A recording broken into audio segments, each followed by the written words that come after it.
గత 2 రోజుల నుండి ఎగువ ప్రాంతంలో కురుస్తున్న భారీ వర్షాల ప్రభావంతో నంద్యాల పట్టణంలోని హౌసింగ్ బోర్డ్ కాలనీ, శ్యామ్నగర్, చామకాల్వ ప్రాంతంలో వరద ఉధృతి వల్ల ప్రజలు ఇబ్బందులు ఎదుర్కొంటున్నారని, ప్రజలు అప్రమత్తంగా ఉండాలని స్థానిక కౌన్సిలర్లు, ఇన్ఛార్జీలు తెలియజేశారు. ముందస్తుగా నీటికి అడ్డుగా ఉన్న గుర్రపు డెక్కలను తొలగించడంతో నీటి ప్రవాహంలో అడ్డు లేదని, హౌసింగ్ కాలనీకి వెళ్లే దారిలో ఉన్న బ్రిడ్జి దిగువ ఉండడంతో నీటి ప్రవాహం ఎక్కువ కావడంతో ప్రాంత ప్రజలు ఇబ్బందులు ఎదుర్కొంటున్నారని, ప్రభుత్వం బ్రిడ్జి నిర్మించాలని వైసీపీ నాయకులు దేశం సుధాకర్ రెడ్డి తెలిపారు. అదేవిధంగా స్థానిక ప్రజలను వార్డు కౌన్సిలర్లు మేస చంద్రశేఖర్, సోమశేఖర్ రెడ్డి అప్రమత్తం చేశారు. మహానందిలో ఎక్కువ వర్షాలు పడడం వలన ఈ బ్రిడ్జి నీళ్ళు నిన్న కూడా చాలా బ్రిడ్జి దగ్గరికి రావడం జరిగింది. నిన్న అడ్డపన్న చెత్త అంతా జేసీబీ పెట్టి దీన్ని అంతా క్లియర్ చేయడం జరిగింది. మున్సిపాలిటీ నుంచి జేసీబీ పంపించారు. అట్లే వర్కర్స్, కేసీ కెనాల్ వర్కర్స్, మన మున్సిపాలిటీ వర్కర్స్ కలిసి నిన్న దీన్ని అంతా క్లీన్ చేసి గుర్రపు డెక్ అంతా అడ్డపడినది, వాటర్ పైకి వస్తాయని ఉద్దేశం అంతా క్లీన్ చేయడం జరిగింది. మళ్ళీ నైట్ వర్షాలు పడడంలో నిన్నైతే వాటర్ తగ్గిపోయింది. మళ్ళీ వర్షాలు పడడంలో ఇప్పుడు మళ్ళీ నీళ్ళు ఎక్కువ పడుతున్నాయి. ఇక్కడ బ్రిడ్జి వాటర్ ఎక్కిందంటే హౌసింగ్ బోర్డులోకి ఎప్పుడు వర్షాలు పడినా కూడా వాళ్ళు నిద్రలేని రాత్రులు గడవాల్సిన పరిస్థితి వస్తుంది. ఎందుకంటే ఈ బ్రిడ్జి హైట్ లేకపోవడం వలన ఇక్కడ నీరు ఫ్లో అనేది తగ్గిపోతుంది. కాబట్టి హౌసింగ్ బోర్డు వాసులు ప్రతిసారి ఇబ్బంది పడాల్సిన పరిస్థితి. వర్షం వస్తే ఇంకా వాళ్ళు రాత్రులు మేల్కొని ఎప్పుడు నీళ్ళు వస్తాయనే ఇబ్బందులలో ఎదుర్కొంటున్నారు. కాబట్టి ప్రభుత్వం దీని మీద చర్యలు తీసుకొని ఇక్కడ ఒక బ్రిడ్జి హైట్ చేయాల్సిన పరిస్థితి ఉంది. కొత్త బ్రిడ్జి నిర్మాణం చేయాల్సిన పరిస్థితి ఉంది. కాబట్టి ఇక్కడ రాకపోకలు కూడా ఎన్నో స్కూల్స్ ఉన్నాయి. ఈ స్కూల్స్ దగ్గర కూడా ఎంతోమంది విద్యార్థులు రాకపోకలు సాగించడం జరుగుతుంది. టౌన్లో నుంచి పెద్ద పెద్ద స్కూల్స్, ఇక్కడ గుడిషెపట్టి స్కూల్ అయితేనేమి, చైతన్య స్కూలు, ఇంకా ఒక బ్యాంక్ కోచింగ్ సెంటర్ ఉంది. టౌన్లో నుంచి కూడా ఎక్కువ మంది బ్రిడ్జ్ మీద రాకపోకలు సాగిస్తున్నారు. అదే కాలనీ ప్రజలు కూడా ప్రతిసారి వర్షం వచ్చినప్పుడల్లా వాళ్ళు ఇబ్బందులు ఎదుర్కోవాల్సి వస్తుంది. కాబట్టి దీని మీద ప్రభుత్వం తగిన చర్యలు తీసుకొని ఇక్కడ బ్రిడ్జి ఏర్పాటు చేయవలసిందిగా కోరుతున్నాం.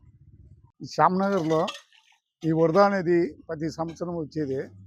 ఎందుకంటే ఈ నీళ్ళైనా కానీ ఇక్కడ వర్క్ జరుగుతుంటే కాలువ, చామకాలువ సైడ్లో ఆ కాలువలో కట్ చేయడంలో జేసీబీ తీసుకొచ్చి ఇక్కడ నీళ్లు చిన్న దావబట్టినాయి. ఈ వర్క్ జరుగుతుంది కాబట్టి ఏం నీళ్ళు ఏమి ఆడ ఇంకా ఎక్కినారంటే ఈ ఇళ్ళలో నుంచి తరలించి మేము ఎస్బీఐ స్కూల్లో పెట్టేటోళ్ళము. ఇంకా ఎక్కినారంటే మేము అక్కడ భోజనం ఏదైనా అవసరమేనంటే వాళ్ళకి ఏర్పాటు చేసి మేము అన్నీ చేయగలుగుతాము. ఎప్పుడు కూడా ప్రతి సంవత్సరం కూడా అంతే వరద వచ్చినప్పుడంతా మేము ఇక్కడ భోజనాలు, టిఫిన్లు అన్నీ చేసి మేము పెడతాము. ఇప్పుడు కూడా ఇంకా ఎక్కినారంటే కానీ అదే మాదిరిగా చేస్తాము మేము. ఎందుకంటే ఇప్పుడు నీళ్ళు కొంచెం తక్కువనే, వాటర్ కొంచెం తక్కువ వస్తున్నాయి.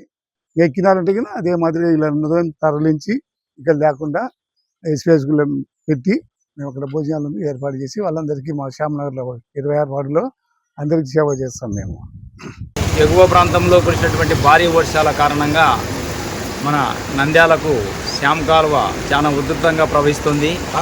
మా శ్యామ్నగర్ మరియు సరస్వతి నగర్ ఏరియాలో కూడా నీరు ఉధృతంగానే ప్రవహిస్తుంది. ఏమంటే ఇంతకుముందు మేము ఈ బ్రిడ్జి బాగా హైట్లో కట్టడము, సిమెంట్ రోడ్లు వేయించడం వలన ఈ వరద ముప్పు నుంచి కొంతవరకు ఉపశమనం కలుగుతుంది. అందుకు మేమందరం కూడా మా ప్రజల తరఫున ధన్యవాదాలు తెలియజేస్తున్నాము. ఈ వరద నీరు ఒక 2-3 గంటల సేపు పెరగొచ్చనే ఉద్దేశంతో ఇరిగేషన్ అధికారులు అడిగితే తెలియజేయడం జరిగింది. కాబట్టి మా వార్డు ప్రజలందరూ కూడా అప్రమత్తంగా ఉండాలని, ఎప్పుడు ఏ సమస్య వచ్చినా సరే మేము కూడా వెంటనే స్పందించి ఇక్కడికి వస్తామని చెప్పి తెలియజేస్తున్నాము. మా వార్డు ప్రజలందరికీ కూడా చాలా జాగ్రత్తగా ఉండాలని, ఏదైనా కానీ నీళ్లు పూర్తి ఎక్కువ వస్తే వెంటనే నాకు కాల్ చేయమని చెప్పి తెలియజేస్తున్నాము. మున్సిపల్ అధికారులకు కూడా ఈ సమస్య గురించి తెలియజేయడం జరిగింది. ఏ సమస్య అయినా సరే అధికారుల ద్వారా మరియు మేము వ్యక్తిగతంగా కూడా వెంటనే స్పందిస్తామని తెలియజేస్తున్నాం. ఈరోజు మన చామకాలకు వాటర్ రావడము, ఇది గత మన నంద్యాలలో అకాలంగా నీళ్లు వదలడంతో ఎవరు నిర్లక్ష్యమో తెలియదు. కానీ పైన వరదలు వచ్చినాయని చెప్పారు. కానీ ఇక్కడ ఉన్నటువంటి లోతట్టు ప్రాంతం అంతా జలమయమైంది. మా పకీర్పేటలో 24 వార్డులో పకీర్పేటలో అయితే మాత్రం చాలా వాటర్ రుద్రంగా ప్రవర్తిస్తూ ఉంది. సుమారుగా ఒక 50 ఇళ్ళు నీట మునగడం జరిగింది.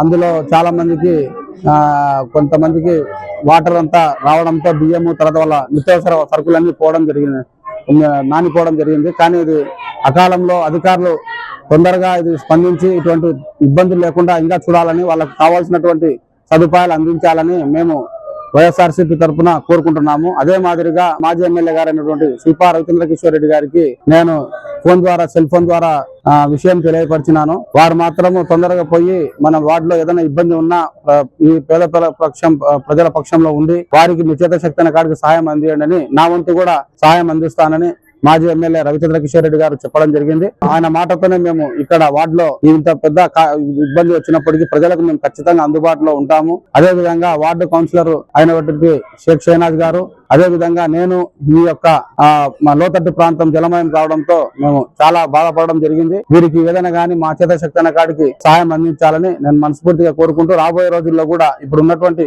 కూటమి సర్కార్ కూడా మన కరకట్ట గానీ ఏదైనా నిర్మాణం చేస్తే వీరికి ఇంకా బాగుంటుంది. తొందరగా ఉన్నటువంటి నాయకులు ఖచ్చితంగా స్పందించి ఈ పేద ప్రజలకు వారికి పునరావాసం కలిగించి మంచి చేయాలని నేను మనస్ఫూర్తిగా కోరుకుంటున్నాను. లోతట్టు ప్రాంతంలో ఉన్నటువంటి పకీర్పేట ప్రజలకు నేను చెప్పవలసింది ఏంటంటే, ఇది వాటర్ ఎక్కువ ఉండడంతో ఏదైనా కానీ ప్రజలు కూడా దీన్ని గమనించి ఖచ్చితంగా జాగ్రత్తగా ఉండాలని నేను మనస్ఫూర్తిగా కోరుకుంటున్నాను. ఆ అధికారులు కూడా తక్షణమే వీరికి ఏదైనా చేతశక్తిన కాదు సహాయం అందించాలని కోరుకుంటున్నాను.